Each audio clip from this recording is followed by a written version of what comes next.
This is Bob with Odin's Lock. I usually do unboxings. I figured I'd go ahead and kind of go over this. I have the standard, squeeze pick gun.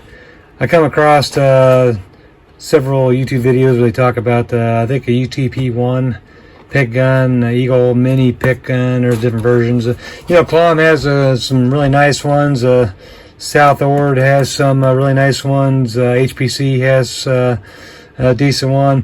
I used to have the HPC pick gun, electric pick gun, and it was rechargeable too. You couldn't really do anything with the rechargeable battery once it went bad if it wouldn't hold a charge. So one thing about these, they actually have a battery you can swap out, keep on hand. I've never had to use one of these in years. I mean, when I had one, me and another locksmith, we take turns messing with locks, trying to get them open, and I honestly, if you're not careful, these here, you really got to take off some of the edge on the picks themselves, that it would actually chew up the locks. And of course, we was trying to pick open American and master type, safety lockout, tag out type locks. But anyways, if you weren't careful and you was in a really small, tight keyway, you would just chew them up. Now, working with residential, commercial, larger pin, and they work fine. And there's many videos out there that show these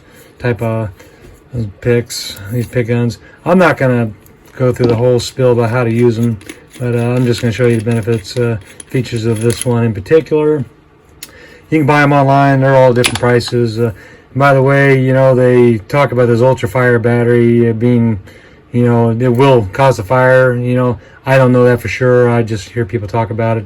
They usually suggest that you get rid of this battery and go with a different one. That's standard 3.7 volt lithium ion. This is 4200 milliamp.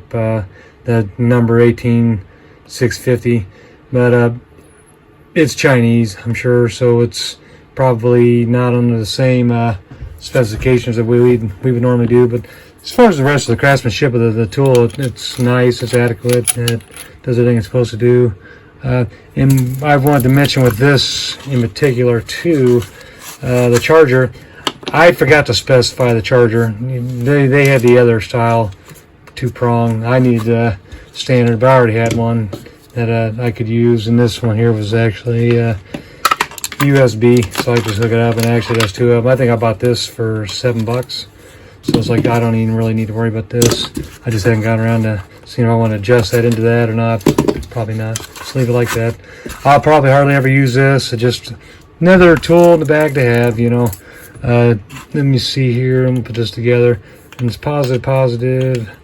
So just put that together. It seems like a nicely machined tool. Nothing fancy. None of these tools are really that fancy. I mean, they're neat for what they are. They're just a pick gun, but for that matter. And it doesn't have a hard, bounce like some of them. You can adjust the spring on it. You see, I have not even had this together. I just got the battery charged up, and so these here, you can get like some Scotch-Brite. I'm not. Let me see here.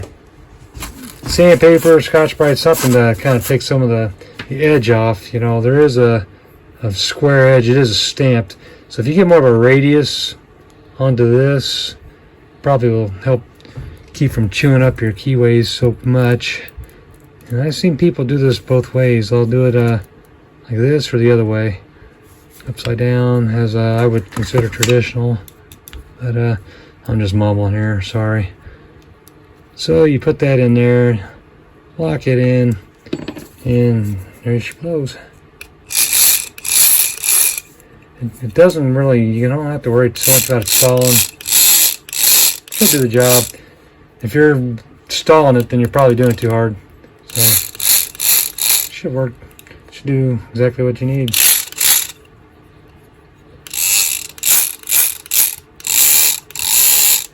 Anyways, there's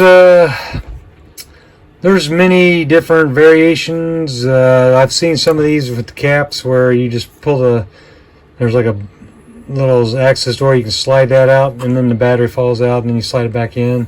or this style here where you take the battery out. I don't usually leave batteries in my tools if I can help it. I don't like doing that. There's plenty of videos out there on this style. UTP1, I think is what I call. Universal Technologies is one of the brands that carries this.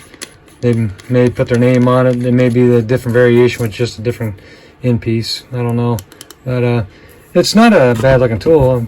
For something I'm not going to do much with. I mean, I'm not a lock. I like lock sports and I watch all that stuff, but to me, the real challenge of lock picking is when you got to do it right now, and you got a bunch of people watching.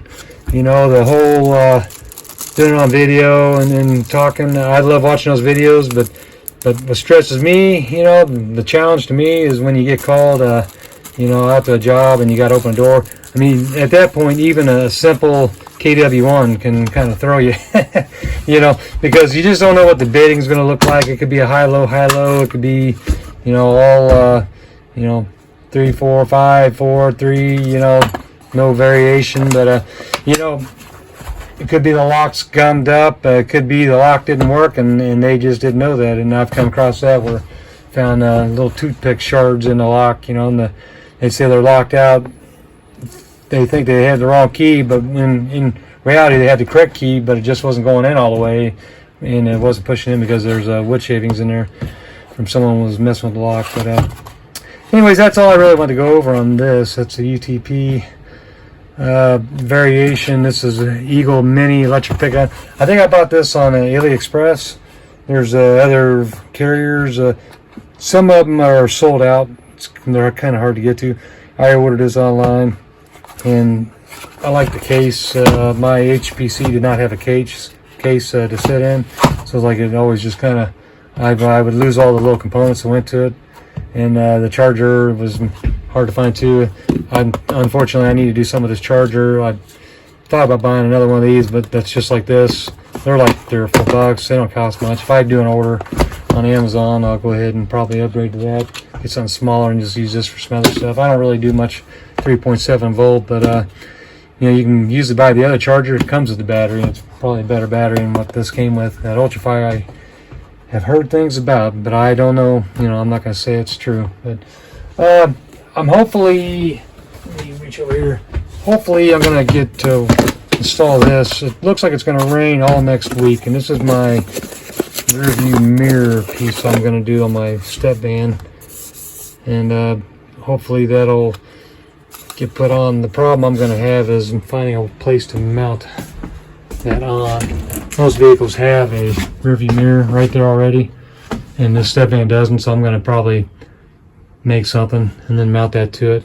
This is a digital, so LCD, that'll actually allow me to see what's going on behind my vehicle, but with a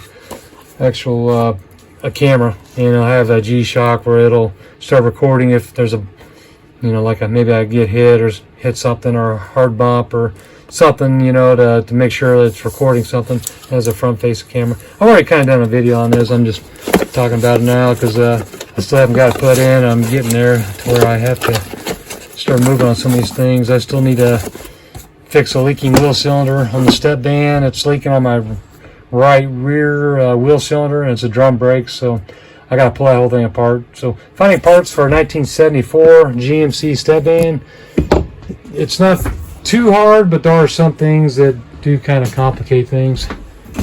And I had a problem with exhaust leak, so I finally, let me see if I can get this open. There you go.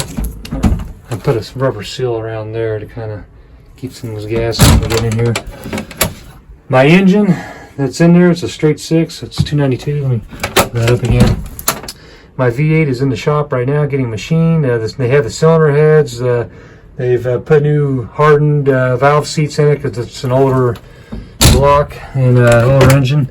So hopefully within another 2 weeks I'll get all that back and I'll start rebuilding it. It's a 1974 year small block Chevy, but the problem I'm having is I don't want to go to a flat tap of lifters. If you don't understand car talk and all that stuff, I understand. I'm going to go to roller type lifters, so there's less friction, less wear and tear on my camshaft. That's what happened on that last motor, was a wiped out cam. But anyways, that's the latest of what's going on. I don't really know much. Haven't done much. I did finish up that storm door job I had here a while back. I can't remember if I even talked about that. I wound up with an extra because they sent me the wrong one. It's handed differently and you can't reverse it, so I went ahead and saved it. Maybe I have the old parts will go to this one. That the parts were broken right here, and I thought about fixing that so I can have the other handy, and then have that on hand just in case I ever need that. Something I'm going to try to do coming up in a future video is we're going to cut keys on the HPC, but we're going to use the micrometer card. And I know CLK Supplies, they talked about cutting keys, making cards. They've also compared the framing and some of the different variations of that. Something we don't talk about is if you don't have the right card, that how do you deal with that? And I do have a framing. I have one of each, so that I'm covered with the framing book covers a lot of stuff in it. HPC book doesn't cover much. It just whatever cards you have, you have. I got the original set, and I did buy like the best A2 7-pin card, 7-cut card. So because the best one I have is only 6. But occasionally you come across a situation where you got to use the micrometer card. So I'll do that in the next video. That'll be the next one, and we'll go through that. So if you figure out the depths and spaces on your own and you don't have a card that works, we'll do that with the micrometer card. So that's all I got. I just kind of wanted to throw a video out today. It's kind of a rainy, cold, had a little sleet today. I'm just kind of trying to keep moving here, stay warm. I wanted to play around with some toys out in the step van. That's usually where I hang out the most anyway. So, and anyways, I guess I'll talk to you all later. Thanks for watching. Bye-bye.